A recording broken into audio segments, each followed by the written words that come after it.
Welcome to Cyprian TV. My name is Abel Mokwa. This is another conversation we are having right from Omwalim, our Mwalim Hotel in Kisii County. Today here we are delighted to host Mheshimiwa from Kisii County, and of course Mheshimiwa, thank you so much for creating time for this conversation, and karibu sana. Thank you, Abel. How are you? I'm good. Good to see you. Good to host you, and thank you so much. It's been a short while na umekubali kuja interview yetu. Yeah, asante sana. Tumeshukuru sana. I want to thank first the channel led by Cyprian. I see her doing a very good job online.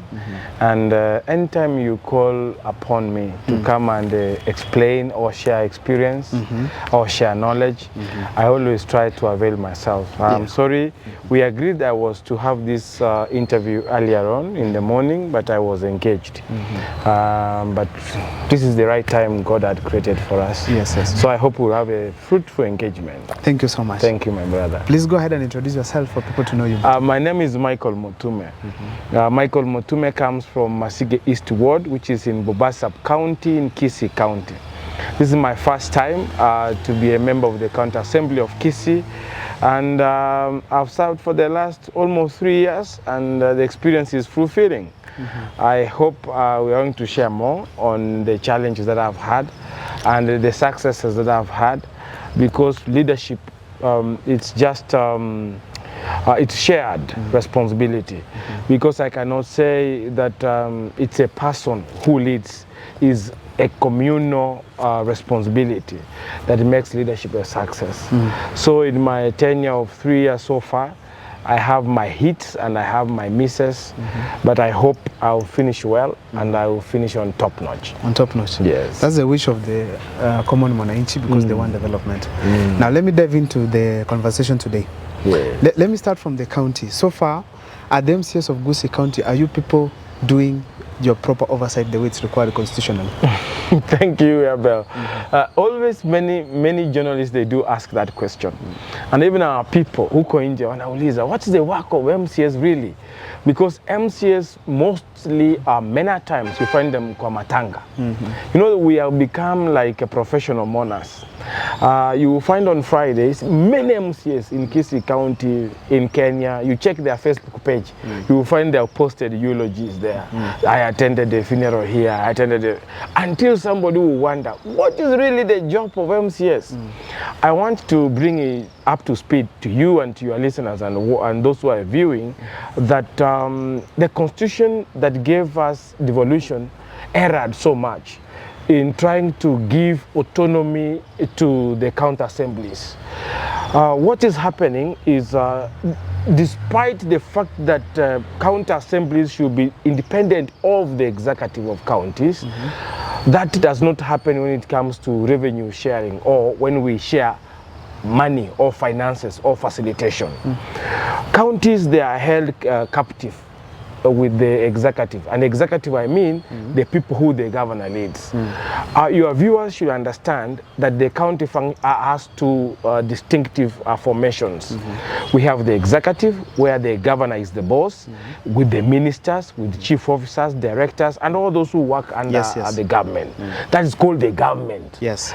Because even if you left office, you will leave those engineers, those directors in office. They are permanent and pensionable. And we have another arm of government called the assembly, where our boss is the speaker, then MCAs. Now, these two arms should work independently.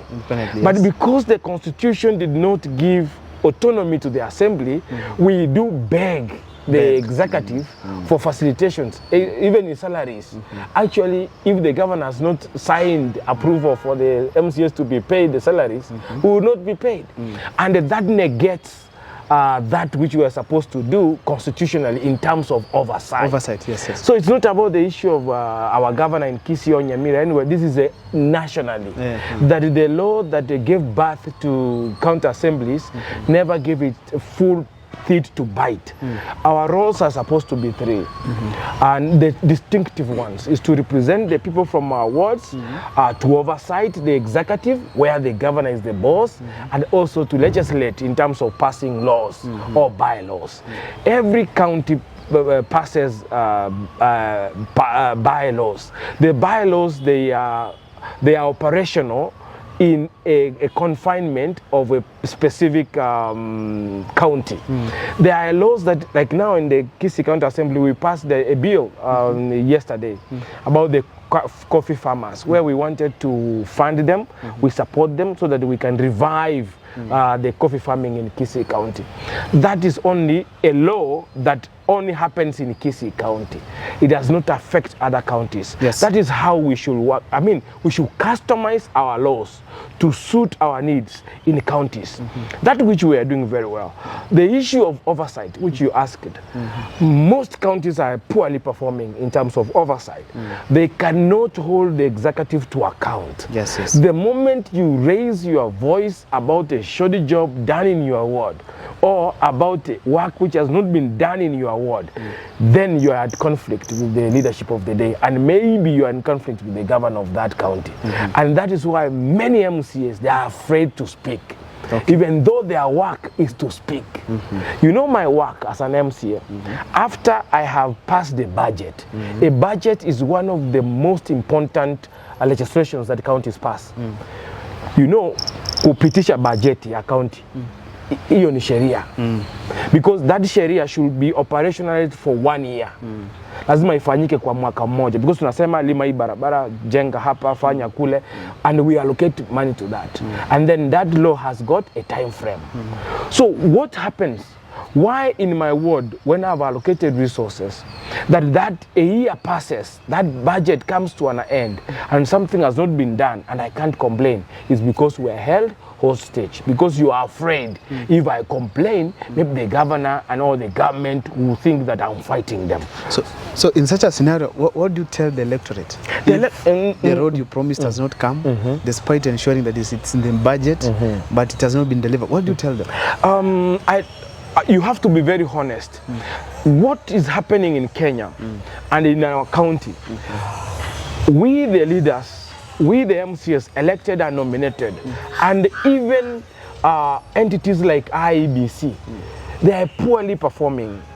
They only wait for the electioneering period, you see them working. But this is the right time. They should be giving civic education to the electorates, telling them that the work of a senator is 1, 2, 3. So next time, when you elect a senator, elect somebody with these and these qualifications or qualities. The work of an MCA is this and this and this, so that they are distinctive roles, and they are people to understand. As things stand today, our electors are naive. Actually, they don't know. They are green. They don't know. They don't know. When the road has not been done, all the blame comes to the MCA. Yes. Yet the MCA has no powers, has no resources, has no influence. You know, after he has passed the budget, which is a law, his work almost ends there. He moves to another notch of doing oversight. So the people who receive the bluntness of emotions from our electorates is the MCA. Now, in a scenario where you've passed the budget, let me just work with what you just said. Maybe you've allocated a certain road in Masige ward, and then it happens that despite the money being allocated, despite the road being captured in the budget, it is not done. Do you ask yourselves where the money goes? Yeah, I do ask myself where the money goes, and I know where the money goes. Budgets are time-bound legislations. Okay. Like now, we have started passing, we have started the process of making a new budget. By next month, we will pass our budget, which will run 2025 June to 2026 June. In this 1 year, you need to procure all projects that are in this budget. You need to do them before June. Actually, literally, you need to do them and pay before June next year. But what happens in most counties? That does not happen because of conflict of interest and so many other issues that arises. What happens when something has not been done in my ward? What happens literally is it becomes a pending bill. A pending bill is something which was supposed to be done the previous year. It has not been done. Now it is going to be done then the following year. Yes. That is not a very good state of affairs in counties, because it means you asked for money from the government gave you the same money you wanted, but it told you in 1 year, make sure you have finished this month so that we can give you another one. But the year ends, still you have a change. Now, so it is not a very good indicator in terms of development. Who serves is the common mwananchi. For example, in my ward, I'm doing a market that I passed in the budget 2022-2023 when I entered in this assembly. Up to this time is now I'm struggling with the contractor, even to do roofing 3 years down the line. You know what that means? I have denied services to the end users who are my electorate well in time. You know, justice delayed is justice almost denied. Do you people have a session where you can engage the governor on the same? We do have a session. And does it listen? The governor of Kisii, from the onset, he appreciated that there were issues. For example, we did not have enough QSs, quantity surveyors. Yes. We did not have enough engineers, and that it necessitated him to hire more people. Because we had only one QS. This QS is the one person who was running all the projects in the county, one single human being. Then we have hired more than 6. So at least now, even preparation of BQs, bills of quantities, that specifies what should be done in the project, there is slightly being done quicker than. And so we are anticipating that maybe in the subsequent budgets, we want to see procurement being done very fast, because you procure based on the BQ that you have made. Yes. So for that end, I can congratulate the governor. He has tried to hire people, but you know, our end users, the people on the ground, they want to see real development. They don't know about what is happening in offices, whether you don't have engineers. That is none of their business. Yes. For them, they are saying, you told us you want to do a classroom here. Where is the classroom? You cannot go and tell them, no, we don't have enough engineers. That one, it doesn't augur well with our electorates. On the issue of the autonomy of the county assembly members, that could be a constitutional issue where you need some powers to be passed to you people. Yes. Have you, as MCAs, in the last 3 years that you've been empowered, tried to come together and maybe organize yourself to ensure that there's a bill forwarded even to the National Assembly so that such kind of electrification can be done? Thank you, Abel. We have a body that agitates for our welfare, which is called CAF, County Assemblies Forum. It has been petitioning the Senate. The Senate passed a bill recently, I saw, which tries to give us a ward development fund. You know, it makes no sense when you have wards as the smallest units in leadership of this country, but then you deny them resources. Then you heap the resources at the constituency level. For instance, in my constituency, Bobas, we have 8 wards. Instead of you decentralizing this money to ward level, so that the MCAs who know where the problem is in the ward can have a fund which they can easily address the problem, you concentrate this money as a CDF. Okay, that's why you have seen many members of parliament across the country, including women rep and senators, they are trying to pass a law to anchor their CDF and the Senate fund and then GAF money into law, because what they have been doing is illegal. That money we have been receiving is not there in any constitution. It's now they are doing public participation. The aim is they want to anchor it in law so that they can be receiving that money legally. Now you wonder, if these people have got the spirit of devolution, why are they not agitating so that wards can also have funds? You know, you are there ceremonial. Many people give hype to the position of MCA. They think that being an MCA is a supernatural thing, is a big position. There's nothing like a big position, because you cannot make any decision or for your own, and even on behalf of your people. You have no powers. Even if today I went to my ward, as it is raining now, and maybe I find a breach has been swept, I don't have any kitty, I don't have any fund I can address the problems they have. So MCAs are virtually ceremonial. They're just busybodies, including myself, because you have no teeth to bite. You are just there, call an honorable member who cannot solve an immediate problem in your ward, because you have no powers, you have no access to resources. Yes, until the government of the day realizes the importance of devolution. If I may ask you, why should we have CDF, yet we have wards why, and if I may ask you, what is the rationale of sharing CDF to wards? There's a time I raised an issue with my member of parliament. I even did a serious mandamano for him. Because when I looked at how he allocates resources, I saw my ward was missing out in maybe 4 years in a row. Or the amount of money being allocated to my ward was not equitable with other wards. Because we do not have a rationale or a formula of sharing the CDF, and it's going to one person, one member of parliament. You cannot question him why did not give word X and he gave word Y. Then my question is, if the spirit of devolution lives in this government, this CDF, if we receive, let's say, 300 million in the constituency, it could be best this money to be disintegrated, to be brought down, actually to counties, so that this money can straight impact on the lives of the common mwananchi. Yes, because I tell you for a fact, the higher you go and the higher you concentrate the money, the more corruption you encourage. It's true. You see, if the money is in Nairobi, there are so many brokers for the money to come to constituencies, from constituencies to effect on the common mwananchi down in the wards. Why don't we create just a ward fund and do away with the CDF? If our members of parliament are serious in terms of development, then they can act as, you know, as overseers of that fund, or they can also act as people who do oversight of that fund. So, Mheshimiwa, just to ask, on that same very question on autonomy. So, specifically, who should fix the problem of you people getting development to the local levels, the ward level that you are leading? The Senate is the father of devolution. So, laws should be created there? Actually, yes. Why do we have the Senate? Then we have the National Assembly. All of them, they purport to be passing laws.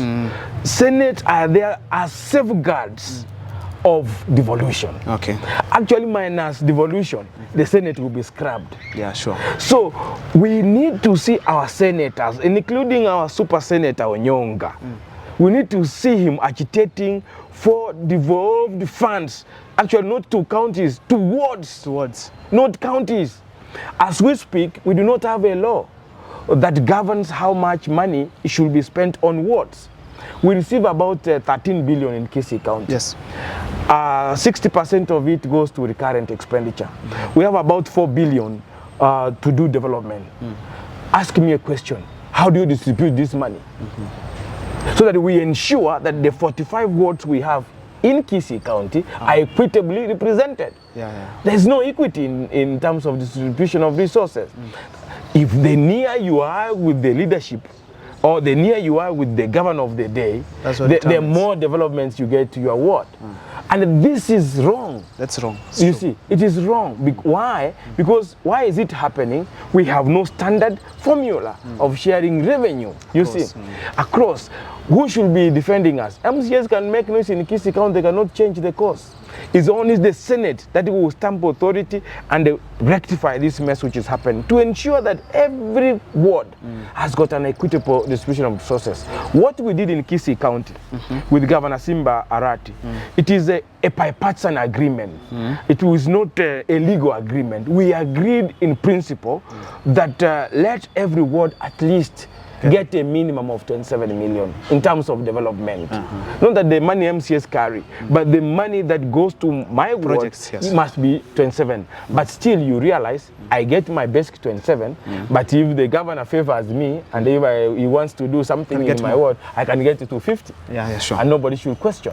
Because now you have gotten your 27, the other remaining money, the governor can fix as he pleases. Why? We have no law that binds them. Have you guys tried to reach out to Onyonka, have a meeting as MCAs and let him push? Unfortunately, Onyonka is my good friend. Unfortunately, since the time we were elected, he has never called a caucus of MCAs in Kisii County, and that's unfortunate. As our father, in terms of being our representative in the Senate, he ought to have done that. I hope maybe from this interview he's going to see sense, trying to engage us. You know, people fear to engage other politicians for so many reasons. Yeah, sure. But it's good that he called for such a kind of a meeting because we are rightly under his nose, that we try to air our frustrations, for example, to him, and we see him addressing them in the Senate. That would be good. So far, he has not done that. Okay. So we challenge him to do that. We challenge him to do that. It's very important. It's key. Because he exists because we exist. It is true. Yes. When the governor came into office, that is Governor Simbarati, he said openly and publicly that they have built 128 classrooms for ECD across the entire Kisii region. From your point as an MCA, was this done? From where I sit, I want to believe it was a slip of the tongue. I just want to believe it was a slip of the tongue. But in my whole constituency where I come from, is for the first time we're seeing classrooms being made. Actually, none has been finished so far in 8 wards. That's Boba's constituency. I don't know about other constituencies, but in my ward, to be specific, there's no ECD classroom. So at first it was a slip of the tongue, or maybe lied at that time. I don't want to imagine that lying, you know, that would be criminal. But I just want to think that it was a slip of, or he was just playing politics. He was just playing politics. Now, as we speak today, there are also allegations that money is always returned to the exchequer at the end of every financial year, ever since Simbarati came into office. And when I went to the books of the control of budget, it is true that there's money that is always returned. What is the explanation of the governor to you people as the MCAs on this? Thank you. That is true. You know, that's a fact you cannot hide. Yes. We always return money, or we always have unspent balances. Yes, yes. Those monies that we don't do or we don't consume, it means either the contractor was given work, he has not finished within that period of 1 year, and so he has not been paid. That's one reason why money can go back. Like now, any contractor in Kisii County who was given a job to do, like now, if he cannot finish his job by 1st of June, that money is likely not to be paid. It must spill off to the new year. Meaning, if maybe a contractor fails, is not paid. He's not paid. But he has delayed services to the people. Yes, he has delayed services. Do you penalize these contractors? We don't have a law to penalize them, unfortunately. They're just left. They're just left, and they will come when they want. And they will come and they give you an explanation and tell you, no, I was facing financial challenges. I'm ready now again to go to site. And if you agree, you allow them just to do. Mheshimiwa, when they are proposing to carry out a certain project in the counties, don't they give timelines? They do give timelines, but they are not strictly followed. And that's why there are flaws in procurement processes. They don't strictly follow them.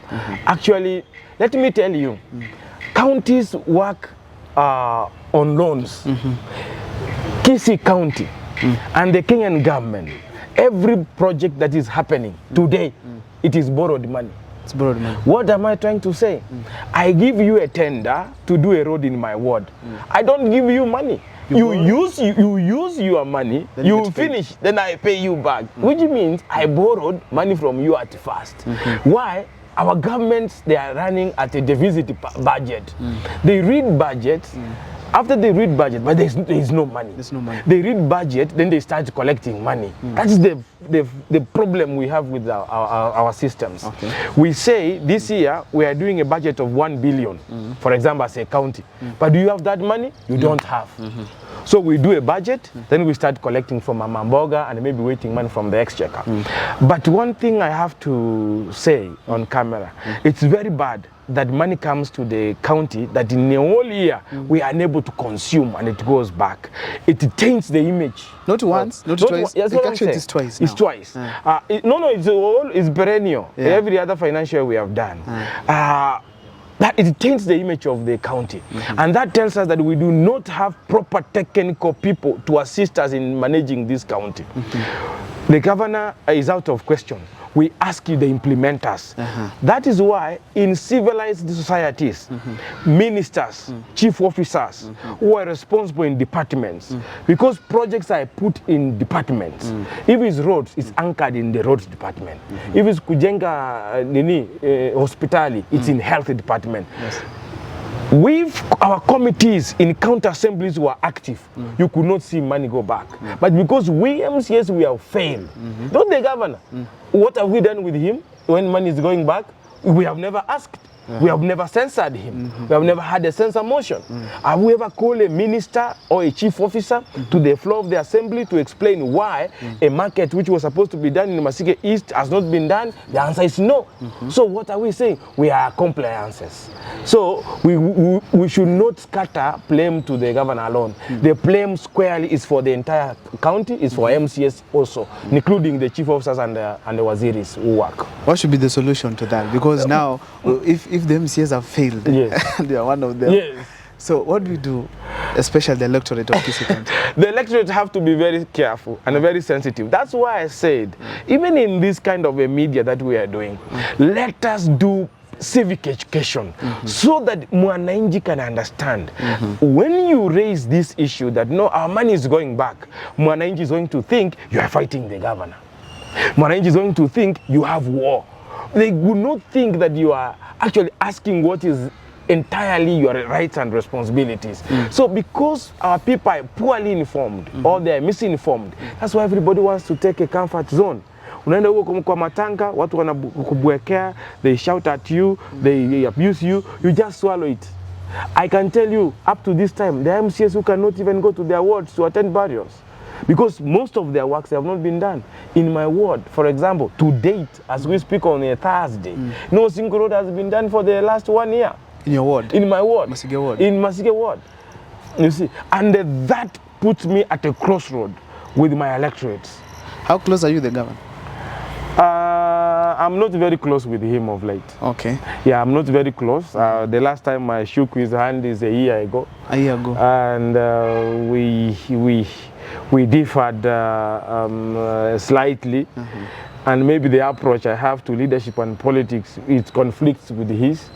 But I'm happy to note that that narrative is now changing.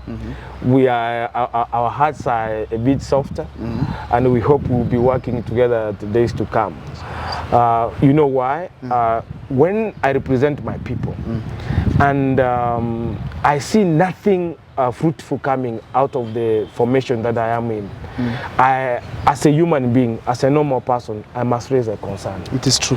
And because if I don't raise a concern, my electorates will raise a concern. And if they raise a concern, they're going to send me home. Yes, yes, yes. So it's better they send me home knowing that I was talking than just dying quietly. But I want to also commend him. After the noise we have been making, some work is now starting to be done in my ward. I have seen all the 3 health facilities in my ward. Contractors are on site, and I'm very happy. I've seen the boreholes that were supposed to be drilled in my ward. They're being done. They are being done. Okay. And I'm happy. Okay. The only thing I'm asking is for the roads. For the roads. And my budget, the one I told you of 27 million that I had in this financial year ending next month, all of it allocated to the roads. So I expect that by the end of this financial year, may God do miracles. Roads to be done. The roads to be done, so that I don't spill my budget the next financial year. Should that happen, again you will see me agitated like never before. And that one is a guarantee I can give you. Yeah, there's actually a time I wanted to go and flash out one contractor from his home. I saw it. You saw it. Because we gave the contractor a tender, 3 years down the line, he came and asked for half of his money from the county. I agreed. He was paid. He did not use that money in that project. He has used it maybe elsewhere. That anchored me. Then I wanted to mobilize my people. We go to his home. We take the roof of his house. We bring it to that market. Because that is the only language our contractors should understand. On this one, the governor has no problem. Because he has given the contractor a job. He has given him even money to do, but the contractor is not doing it. Why should I fight the governor when I know the problem is with the contractor? Don't you think if the governor speaks to the contractor, he could act much more faster? I would not want to know whether they are even conduits, or they are friends, or they are relatives, or whether they even talk. As a people's representative, mine is to follow their coin to the last minute. Okay. Whether they are talking, that is none of my business. How is he building governor's image when he has been on site for the last 3 years. Yet the contractual period is actually 90 days. In 90 days, you need to finish the job. Sure. But he has been there 90 times so many days. Sure. Is he building that the governor's name? He's not. That's wrong. Yeah, that's wrong. So one way of safeguarding Simbarati's name is by fighting the contractors in my ward to deliver. To perform. Yes. When Simbarat was coming into office, and one of the problems that Kisii County is experiencing is the high wage bill, actually beyond the threshold. So as we speak today, were there ghost workers really? There was an audit that was done. The audit revealed that we had a number of ghost workers. In what sense? I just want to explain what I know. What were these ghost workers? Were there magicians in the payroll? The issue is you realize that some people, according to the report, some people had duplicated IDs. Your name is Abel. Abel Nyakundi. You will find Nyakundi Abel, same ID. That is what we had. Okay. Though that report has never seen the life in the assembly for perusal and discussion, so that it is put in public domain. But the issue with human resource, it is a crisis even in the whole country, even national government, and it should not be done. It should not be done on a political scene, because this is a professional issue. The professional issue should be handled in offices. The only issue we had is the approach on how we dealt with it. Because now people are asking, how many ghost workers were removed? I'm privy that the people who had fake papers, they have been laid off. Some have been suspended. Because there are a few who were found having fake certificates, okay, which were not genuine, especially from force. We sent a list to NEC. The NEC said that no, I mean the following names, we do not recognize their certificates. A few of them, and there was some I know them, they are out of work. Out of work. Yeah, but it has not come. It has not been brought out by the Public Service Board, which is the entity mandated to employ and to speak on behalf of the workforce. It has not they have not come out clear and explain to the public that no, after the forensic audit, this is what we did, this is what we arrived at, and this is what we are managed to save. And then one begs a question. You have laid off people. Assume the ghost workers existed, we have stopped their salaries. Where are the developments? Sure. That's the question any average-minded person will ask. You see, so when you ask that question vis-a-vis the wage bill, which you are saying, we have not done much. We have not reduced the wage bill. You know, we were wondering, because, okay, the blame majorly actually goes to the MCAs, but we have realized that you people, your autonomy has really been capped. Yes. But when you look at, like, for instance, the drivers that they were talking about, when they were vetting the people at the stadium, they said there are about 80 vehicles, but there are 250 drivers. Were those even drivers sacked? They were not sacked. They are still there. The political answer you will get from anybody is they were redeployed. They were given to other departments where they were doing different jobs. But which one you might not know. Okay. You see, and I am telling you, MCAs, they only get facts if they come to the assembly. Anything that the governor speaks outside, which has not emanated from the assembly, we treat it as politics. Anything the president comes on top of a vehicle, he talks. Everywhere he goes, he talks, and the governor also does the same. That is actually a political statement. Unless that thing has been brought substantially to the floor of the assembly, where the people's representatives sit, debated, and agreed on. If that has not seen the light and the day in the assembly, that is just the politics. KTRH, yes, it is a national hospital, but we know the county has a big role to play there. Yes. There have been complaints of machines and also medications. Is it a concern of the MCAs as well? It's a serious concern. Okay. This is the only referral hospital we have in Kisii County. There was actually 3 or 1 month ago, we wanted to stage a demonstration or a walk or we storm. As MCAs? As MCAs. We wanted to adjourn the house and walk to KTRH to do fact-finding on what's happening there. Then when we looked at it, on the flip side, then we said we will be shooting ourselves on our feet. Because what are we communicating to the patients who are there? What are we telling the public? That we even ask, we have lost hope in that entity.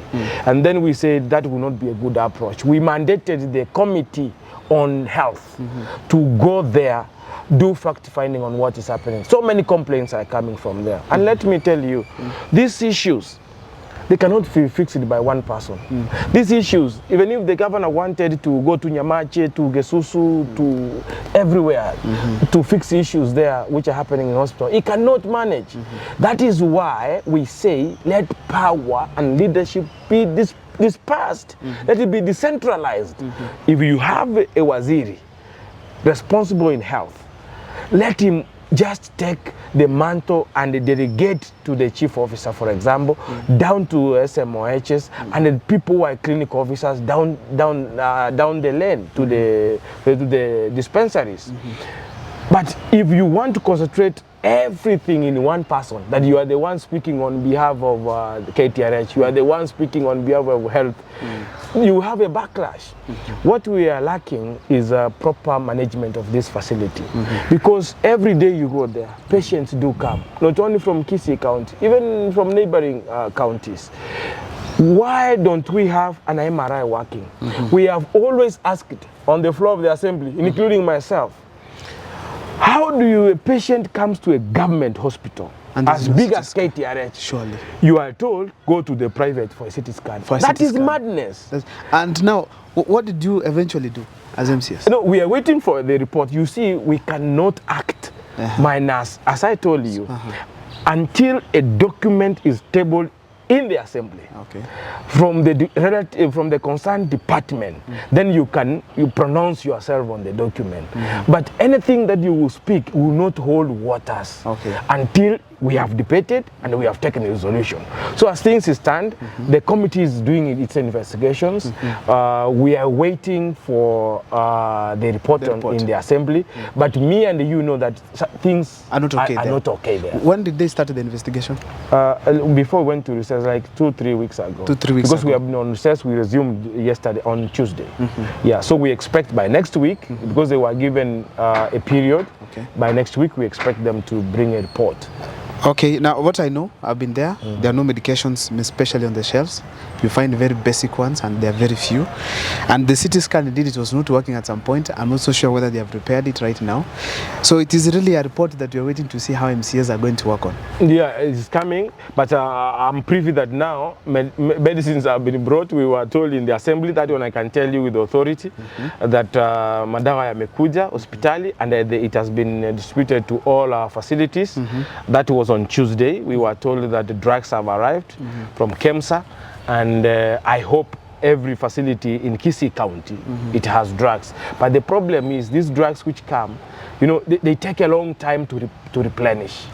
Because so daily drugs come, they finish within a week, and then you go back to stage 0. Because we have to do pooled purchasing. There's something again I want to mention. For us to get it clear in the health sector, let us decentralize issues to purchase with drugs to sub-counties, to level 4s.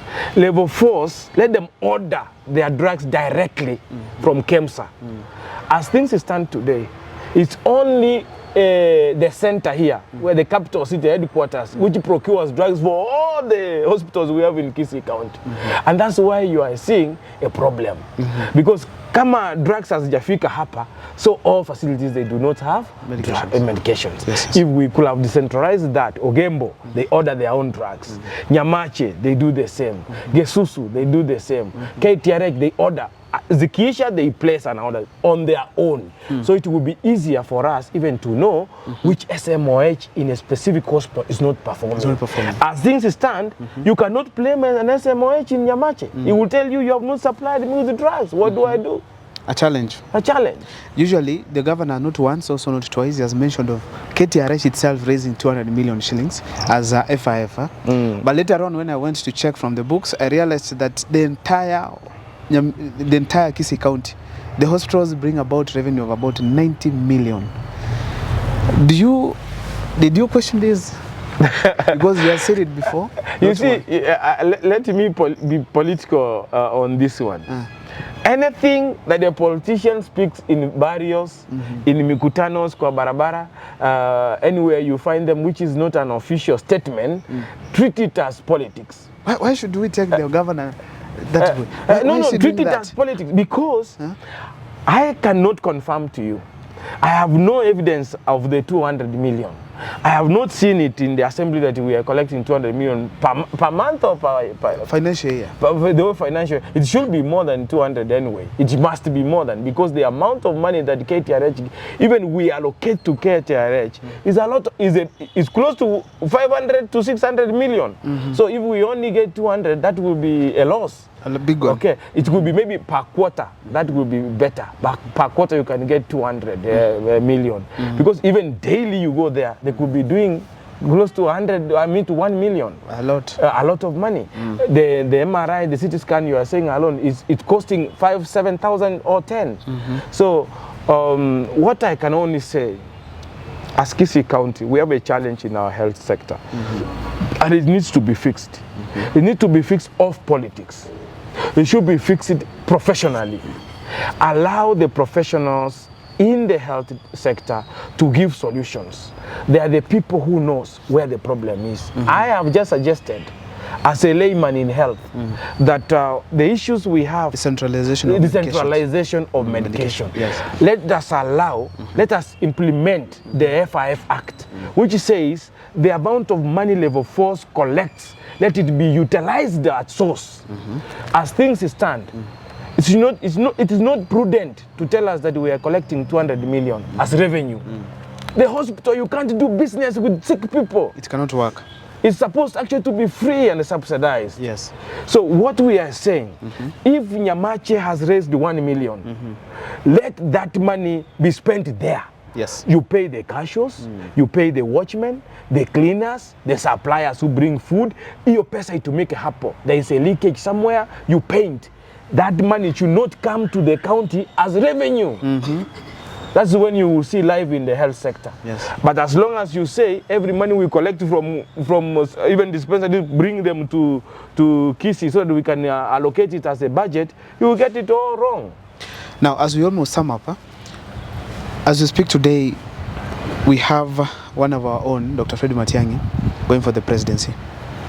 As the members of County Assembly of Kisii, are you people mobilizing yourself or determined to campaign for him, to support him?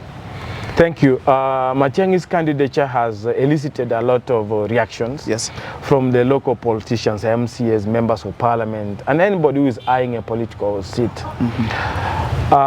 From the onset, let me tell you, I will support, and I'm supporting Matiang'i's candidature 100% as a Kisii, as a leader, and as somebody who yearns for a progressive change. Number two, you don't expect the candidature of Matiang'i to be discussed, for example, in the assembly, because this is just a political issue which does not directly affect the lives of our people. It's somebody's ambitions, you know. But as a people and as a people's representative, I have to say that Kisii, or the people from my ward, I can tell you 95% of them, they will rally behind him. And there is a notion I want to dispel, that every other time our local leaders stand in podiums, in barrios, in TVs like these ones, you hear them praising Matiang'i and behaving as if they're campaigning for Matiang'i. Our people must know that as the Omogusi community, in one accord, we have agreed we are going to support Matiang'i. Yes. But is that enough? The answer is no. So what next? What next is how best will you and myself influence people outside this community to rally behind Fred Matiang'i. That's when we can make, a good standing in terms of winning an election. Personally, when I saw Matiang'i's, people, murmurs, rumors that he's coming to contest, I started looking for friends. I think I'm one of the first MCAs who went to Mount Kenya, to wamunyoro, trying to hear what the mountain has to say. Because as we speak, undisputable kingpin today in the mountain is none other than Rigathi Gachagua, in terms of the current politics. When we went there, the gentleman welcomed us very well. I was accompanied by Unkova and Honorable Mheshimiwa Magara, Karen, and many other MCAs, about 7 of us. When I arrived there, I questioned him many times, will you support Matiang'i? He says, and they said, and they keeps on saying, as long as we have anybody against the current regime, that anybody will be supported by the mountain. Actually, when I went there, many people thought these people are mad. How can they, these madmen and mad women, go to Gashawa, who is branded as a tribalist? And you know, that tag of tribalist, he answered it very well. He told us that everybody is a tribalist. He gave us an example. You have been given Migosio Gamba as the CS education. Are you not asking for more? We said indeed we are asking for more. Are you not tribals yourself? Are you not tribalists yourself? Why can't you agree that all those ministers who have been given positions from Luo Nyanza, why can't they just lead you? Don't ask for PS, don't. So because you are nationalist, you are not tribalists. Then we realize that everybody has got interest from where it comes from. A tribe is where you become a family person, a community person, you become a tribal person, then you become a nationalist. You cannot divorce your tribe. So then he told us he was willing to support Matiang'i 100%. And actually, the second time, now we went to Wamunyoro, when Matiang'i was there. Also, you accompanied him? When you went I went there to welcome. Matiang'i doesn't know Wamunyoro. All those leaders who left here, they didn't know Wamunyoro. Actually, they were using a GPS there. We are the first people who have been there before. We made the way for him. So we went there earlier because we knew he was coming to that function. Yes. We prepared the way for him, and I'm very happy with the young man, Mheshimiwa Kibagendi. I give him a lot of respect. He's somebody I never worked closely with, but I saw the way he was energized that day. A young man, a stout boy who was very firm and raffling with the goons of that side. Then we were saying, no, this guy is a member of parliament, and so he was able to give a good guard to Mheshimiwa Matiang'i. We welcomed him. You saw us to Kaimba Uko, Kisii. We welcomed Matiang'i very well. He felt at home. Whether he knows me or he will appreciate us, we don't care. We are doing it because of our community and because of Kenya. So the mountain is willing to support us. The people of Ukampani, if you realize the comments they made that day, all of them were trying to behave as if they are shielding Uhuru Kenyatta. Everybody who was speaking, they were saying things to do with Uhuru Kenyatta. Yes. And anybody who has been in politics will tell you that Uhuru Kenyatta favors who? Matiang'i. Anybody will tell you. So I can foresee that group of people, they are likely to support the candidature of Fred Matiang'i. Hapa nyumbani, let us not have division. Just let us agree in one accord. We are supporting Matiang'i. And even you have seen those members of parliament who did not attend during the homecoming, because they never saw it that it would be as big as it was. You have seen that guy. So Manduku doing a clip saying that he's in, I don't know, UK. In the UK, yes. So that please excuse him. He was in London. He was in London. He was saying, please excuse me. And many others will be coming with the funny excuses that I did not attend because I was sick. Did not attend because... So that they are part and parcel of this formation. So the Matiang'i candidature in Kisii County, you cannot go against it. Not even the governor will go against it. It will sweep him. I can tell you. Yeah, I can tell you for free. Now, as we wind up, let me talk about Nyamasige Ward, where you come from. So far, what are your achievements? My achievements are meager, but I've tried to make strides. For the last 3 years I've been there, I've tried to do things to do with the water. We have tried to fix water at Nyamache, the biggest urban center we have, though it's 90% complete. It's ongoing. We have fixed the water again at Nyamache Hospital, and we have allowed the community around there to tap into that water, so that is something positive. In Nyamache, we have an ongoing project of the back streets. Before we leave the water part, what do you mean by fixing water? What do you mean by fixing the water issue? I don't know. What did I say?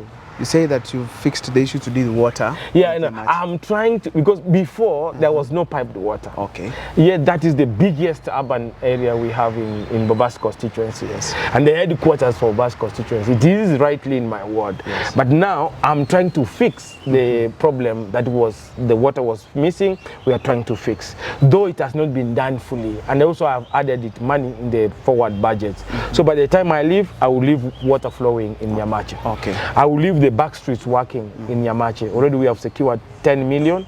Maybe very soon we will be having the back streets being done. I've secured 32 million for Nyamache Stadium. Good. In this coming budget. I hope this money, once put, we will see things in reality. That we don't just secure money, but you don't see anything being done in Nyamache.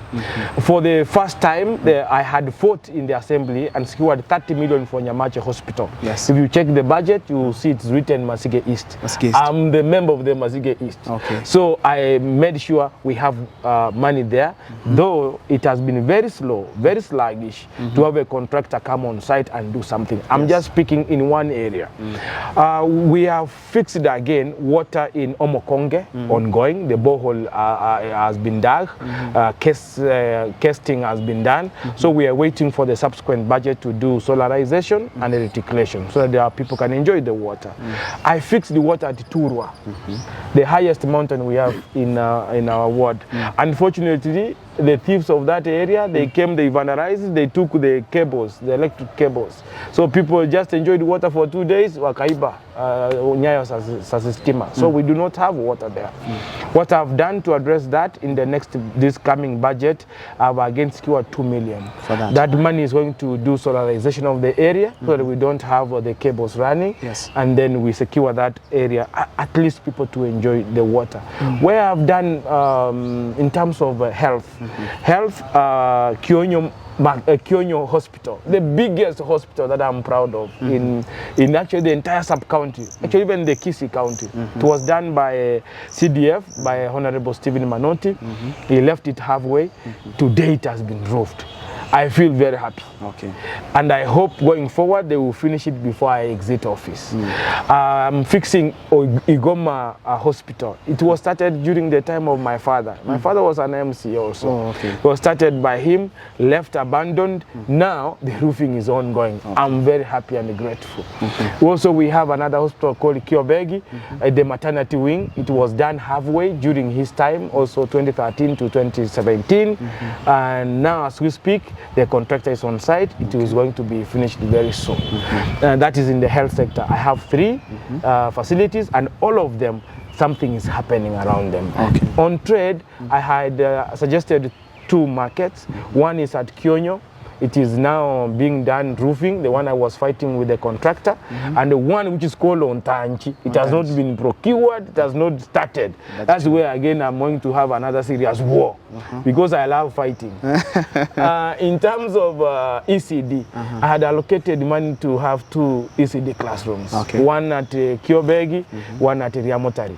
But now I've agreed with the chief officer that they give priority to the Riamotari classroom, because children are just studying under the shade. The shade. Yeah. So we do not have an existing classroom, so they have just a temporary thing they are using.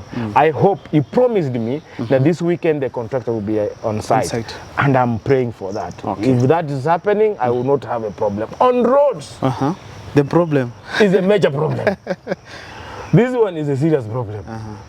I don't want to bring the politics in terms of roads which happened, because before about 2-3 months a contractor came on site, issues of politics came about, and then the contractor was withdrawn to a different ward. But now I'm hopeful that the contractor is coming. My people have been very patient. They have been very respectful. They have not abused me. They have not judged me badly, despite the heated politics that I have been engaging myself in. They are still patient. I hope before June we'll have the 10 roads, major roads in my ward being done, because I budgeted for. On the same issue of roads, there's this bridge when you're going to the hospital. Oh, that is, who is doing it? That is the national government. Because you know, any tarmac that you see around, Kisii County has not done a tarmac in villages. It only does in towns and the municipalities. Anything you see outside there is done by the national government. Already that money was secured by the current member of parliament, Innocent Obiri, a tune of 23 million. They are doing a box culvert. Hopefully it will be done soon. I passed through there. I saw the work is going on very well. And people maybe are going to enjoy the service, which was cut off. That one they need to speed up because of the hospital. Yeah, because of the hospital. Yeah, sure. Let me also ask something here. You as an MCA, do you visit the hospital and see how the services are being done? The KTRH, especially the one, no, I'm talking about the one from Nyamache district. The Nyamache district I do pass by. That one next to the bridge. Yeah, yeah. Yes. It is not performing very well. Yes. The hospital is just now we have appointed a new board. We hope the new board which we have appointed is going to revive that hospital, because as we speak the mortuary is dead. If you take the corpse there, maybe the rats will just vandalize your body. So we are expecting that the new board which is coming in will be energized to again, you know, revamp that facility, because we have now actually again money was added to the 30 million. So we have about 100 million for that hospital. Please do it. Facelifting and the new structures. If you go there today, cabros are being done. I was there actually. The cabros are being done. Yes, You saw from the gate. So something at least is being done. But you see what I'm insisting to our leaders, especially those who hold the leadership that can impact our people directly. Leave about the MCAs. These are just, I told you, those who are decision makers. Leaders don't overinvest kwa matofari na mchanga, brick and mortar. People, they will not value matofari, or they will not value a structure, a nice building with paint, if there are no services inside, if there are no equipment inside, if there are no professionals inside. That will be useless. Because I was doing a research. Why do people go to Waganga? Waganga, the witch doctors. I'm a traditional doctors. Why do people go there? Most traditional doctors, they do not have nice homes. Most of them, they live in a place where you may never want to live. But you see rich people, learned people, they throng there to seek for help. Why? Because of the service. Because when they get the drugs which they get, it solves their problems. Then this tells me that matofari na kujenga si ya muhimu sana. The service is more important. I've been doing medical camps. I've done in my ward more than 30 medical camps. The way people respond to them is amazing. A medical camp is just a tent. Just a tent and a table. You realize you can pull up to 200 patients, 300 people coming for screening. But when you go to the hospital, which is made of brick and mortar, there are 10 in a day, there are 15 in a day. Why? There is a problem. Because they feel hapa mahali mheshimiwa yuko amesimama na madaktari, the service kazi iko. So people just tend to come. So as much as our government and our dear governors, both Kisii Nyamira, as we allocate funds, let us also motivate workers. Madaktari, let us make their working environment nzuri, so that when they offer a service, mtu ana feel like he or she has been treated humanly by a human being. So that we can improve also the confidence of our people. Why our people nowadays, they don't like governments, is because governments speaks lies. What government promises is not what the government delivers. Exactly. What the government tells them is not what it does. That is why many people have lost confidence in our government, both national and the counties. So going forward, just a challenge. Just try to motivate workers, tulete madawa, tuweke machines kwa hospitali. Hata vile ziko mbaya hivyo tu, hata even if they are leaking. I have stayed in India for more than 7 years. India is one of the most advanced country in terms of health. You find a room, kanyumba tu, room mbili. Myself, I was operated in India when I was a student. The hospital I was operated in, it is just a 3-bedroom house. For somebody, a doctor, at the backyard, he has a clinic. He operated me there, Dr. Sunil. He has a theater, he has every machinery that you will imagine in a level 6 or a level what. He does there. So that tells me, it's not about kujenga magorofa na hakuna madawa, hakuna machines, hakuna experts, Hakuna madaktari. Madaktari ni wale wako huko dakika mbili because they are poorly paid or maybe they are not paid equitably. Anapima tu saa 10, sure, ametoka ameenda kliniki yake. And so they are not working to just serve our people. They are working kumaliza wakati akimbie mahali ameitwa locum. Why can't we make the working environment for our doctors better? Even our ECD teachers, they are struggling. Our TVETs, they are also struggling. Next time maybe you call me, we have to talk about TVETs, dropouts and all these people who cannot afford to go to regular universities. TVETs are there to tap their skills or to impact knowledge in them so they can be they can be profitable. You know, human beings are resources. Workforce is a resource. We better the resource so that we can increase productivity. If somebody has graduated with a E or a D minus, they can work to a TVET. Yeah, sure. They get skills, akwe carpenter, akwe welder.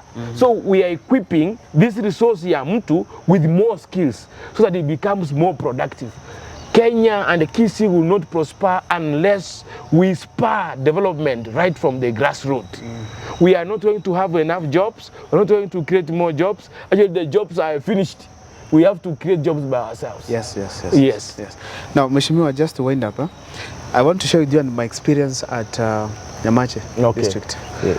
A lady was delivering. Yes. And there's a problem of blackout. That's something you need to check. Maybe you can have a backup generator or solar installations to help in such operations. Yes. This lady just finished the delivered and then the steamer went off. People were assuming that if she could have, if the lights could have gone off before the work is done, how things could have, chaotic. So I think you need to work on that. They have a budget actually, of 12 million. I even promised to the people of Nyamache that I'll host the MCA. Oh, did they tell you that they have a budget of solarization of that they did place? not know because I was talking to the locals. Oh, the locals. Now, if you spoke to the management, they have money to do solarization in that hospital. Please push them. They have money. Yes. And if it has not been done, I don't know. It has not been done. Then I will do a fact finding. Please do a fact finding. Yes. Now, as we end up, please speak to the people of Masegod. Wow, thank you, Abel, for hosting me. And this is the first time I think I've done a show in English from Kisii. The first one of its kind. I hope I've tried to express myself in a manner that everybody can understand me. I'm sorry if I offended somebody because it's not my intention. That's how I speak and that's how I reason. And it's good to be open-minded so that we can grow. Nobody has monopoly of ideas or monopoly of leadership. We all share ideas so that we better our society before we exit. To my good people, Masige East, I love you and I really thank you for so much holding on me. You have supported me. Please be patient. Your roads will be fixed. I'm in talks with the county government led by the governor so that we can just diffuse the tensions that have been existing for the benefit of my people. And to the parents out there who have children struggling, I mean, you have been calling me for bursaries. We had a court case which affected the entire country, but that court case ruled in favor of the counties. We expect money soon if nothing happens. So I thank you. Continue praying for me. Asante sana. That is the Member of Parliament from Masige Ward who has been with us. I want to thank you guys for watching Cyprian TV. Keep on following the videos that we do here. We're going to have so many conversations with our leaders. Please make sure that you keep following because that is the best support you always give us. Mheshimiwa, thank you so much for creating time. Thank you, my brother. It has been a pleasure having you here. Thank you, Abel. Asante sana. See you next time. Thank you.